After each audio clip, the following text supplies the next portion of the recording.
Sometimes the rules are just plain cruel, and I think this is one of those situations. Let's get into it.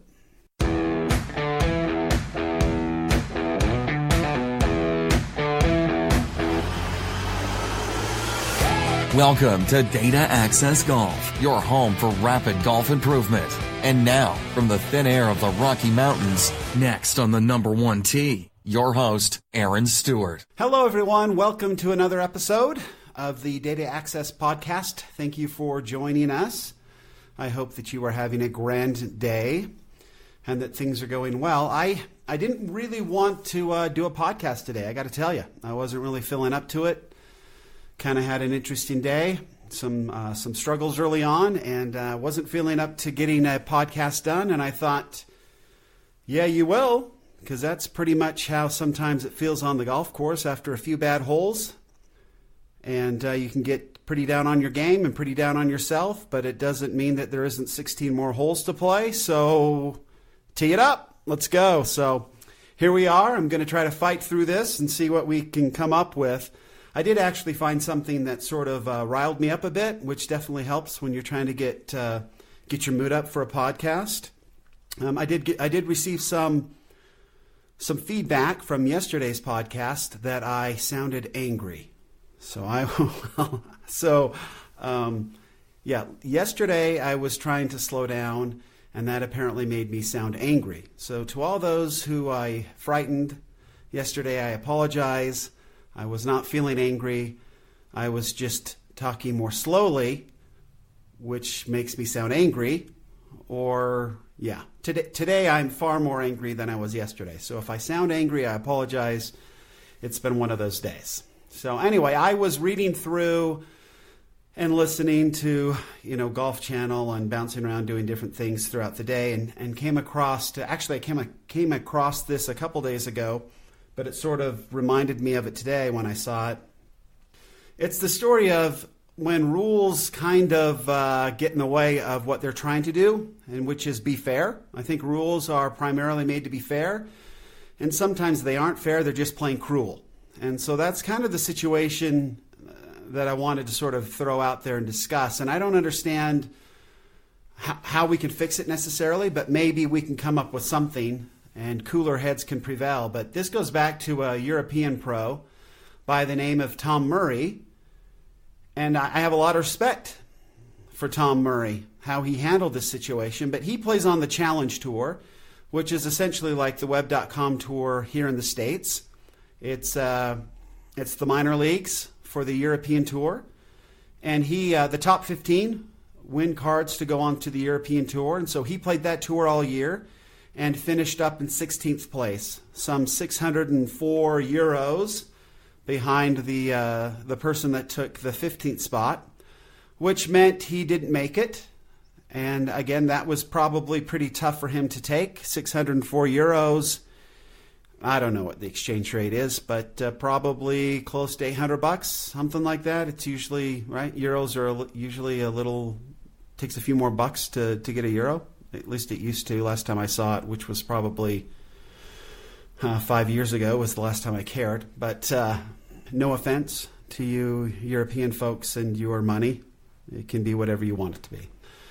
Anyhow, getting back to this discussion, so Tom Murray then has to go out and play, essentially try to qualify, try to win back the card, try to win a card back onto the European Tour. So he goes out and tries to do that. And I realize because he has played on the Challenge Tour and he finished 16th, right? He now becomes probably the top ranked player on the Challenge Tour if he doesn't get on the European Tour. So he has that. But I mean, let's be honest. I read somewhere that as far as popularity goes, the European Tour is even behind the LPGA now as far as viewership, which is probably not a very comfortable place to be. But anyhow, so if you're the Challenge Tour, if you're the minor league for the European Tour, that's probably not the place you want to play, and it's probably not very good on the pocketbook, right? It's probably not going to generate a lot of income for you and your family, so it's probably kind of a tough slog, is what I'm guessing, with all the travel. And I know that it's not up to the same sort of conditions and things that we would expect on a major tour. So now he is faced with either going back on the Challenge Tour for a year or trying to qualify for the European Tour and, living his dream on the European Tour. And I don't know if he's one of those that looks to take the European Tour and springboard onto the PGA Tour, like one Brooks Koepka, or Peter Uihlein, whatever. So that maybe that's what he's trying to do, or not. So he goes in to play, and he shoots. I thought he shot a pretty good round. I believe it was a 64. It was in the low 60s his first round. It's a 6-tournament pressure cooker to try to qualify for the European Tour. He goes through the first round, obviously does quite well in the low 60s, and then the next day shoots a 70, goes in, signs his card, and then finds out later that he's been disqualified. And the reason he was disqualified is he signed for an incorrect scorecard. The scorecard registered a 70. He did, in fact, shoot a 70, even after making the adjustments to the scorecard.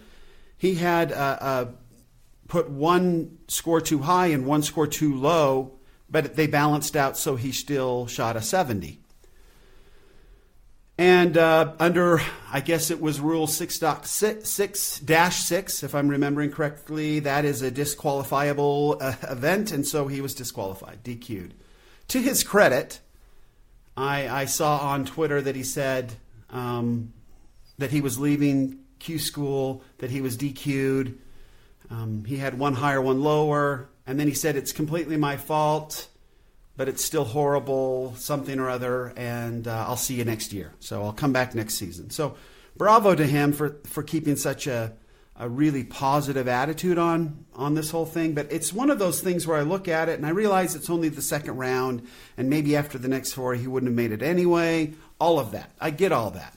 But we're talking about a young person who's just spent his whole year trying to make the European Tour, didn't make the European Tour, missed it by 604 euros. Now he's in trying to qualify. He signs for a scorecard that's an incorrect scorecard, but the score's the correct number, which seems to be the most important. And so I have a hard time sort of getting my head around. I realize that as far as the letter of the law goes, yes, the disqualification is part of the rules. But I don't know in this case if the disqualification, right, if the punishment sort of fits the crime in this case, because the score was exactly the same. Had it been a little bit lower, fine. I always think it's hysterical when somebody signs for a higher scorecard and then gets disqualified, right? Adding insult to injury. Thank you, you didn't actually shoot a 70, you shot a 68, and because of that, you're disqualified. Seems like they've already punished themselves with the 2 strokes, right? So, whatever. But so in this particular situation, I wish that there was some kind of a way, and I believe that there is. We've got to be able to come up with a rules committee on-site, local, that can look at something and apply a little compassion to a situation that really didn't hurt anybody. There is really no harm, no foul in this. It was a 70. When it's all said and done, right, when he signed the card, the round was over, and that round 70 became official. Now, if he went back and found out that 70 did not, add up, and somehow or another that was wrong, okay, I get it. But when the 70 is still a 70, even after you apply, that seems ridiculous to send the young man home for that. So I hope that there is somewhere down the road that some cooler heads prevail and we are able to look at these situations and realize there's lives at stake, there's livelihoods at stake, and maybe we can be a little bit more compassionate. Now, just leaving him in, too, I mean, let's look at it this both ways. Leaving him in, he still has to play 4 really good rounds to get his card. So we're not handing him anything. We're just not taking everything away from him instantly. Still giving him the opportunity to perform and make the tour. That seemed like the right way to go. And again, everybody's willing to throw up their hands and fall behind the rules to protect themselves. And there's just nothing we can do. Well, let's change it and make sure that there's something we can do so we can be compassionate, so we can be empathetic, so we can realize this young man, maybe he's calculaic and he mixed up a couple numbers. What's no harm, no foul in this particular case. I will be watching Tom Murray this year. I will say this. The way he reacted to this situation, this is a good kid. I mean, I'm interested in him, and I'm interested in him playing, and I will watch out for him. As I see the scores and stuff come around, I will kind of keep an eye out for Tom Murray. And Tom, I hope that you have a great year next year. I hope that you get right in onto the European Tour. I hope that we get to see you play. You're a class act. How you handled that is far better than I think most of us would have handled it. So I applaud you and wish you well in your future endeavors. Please. I can always appreciate somebody that can handle such a difficult situation with such poise and with such grace. And I think that probably speaks well for how he's going to play golf in the future. So kind of wrapping that up, I don't believe that there's any place on the golf course for a really bad temper. And I don't believe that it helps your game at all. I think that you can always play better golf if you can maintain your temper. And the way you maintain your temper is making sure that you are always staying present to your current situation, right? Always staying present to what's going on, not getting all caught up in the internal dialogue that can bounce around inside your head, telling you a whole bunch of different things that maybe aren't true, right? So that's sort of where I kind of want to go tomorrow. That's where I was going to go today, but I thought this story was a little bit better, and I wasn't in probably a good enough mood to go to the mental side of the game. So we'll try to get into that tomorrow on tomorrow's podcast, sort of maintaining your temper and staying kind of poised on the golf course, much like this Tom Murray stayed poised after the horrible events that took place at Q School on the Challenge Tour. So anyway, thanks for listening in. I apologize for being in a bad mood. But grateful that I finished these last 16 holes with some semblance of maintaining my composure.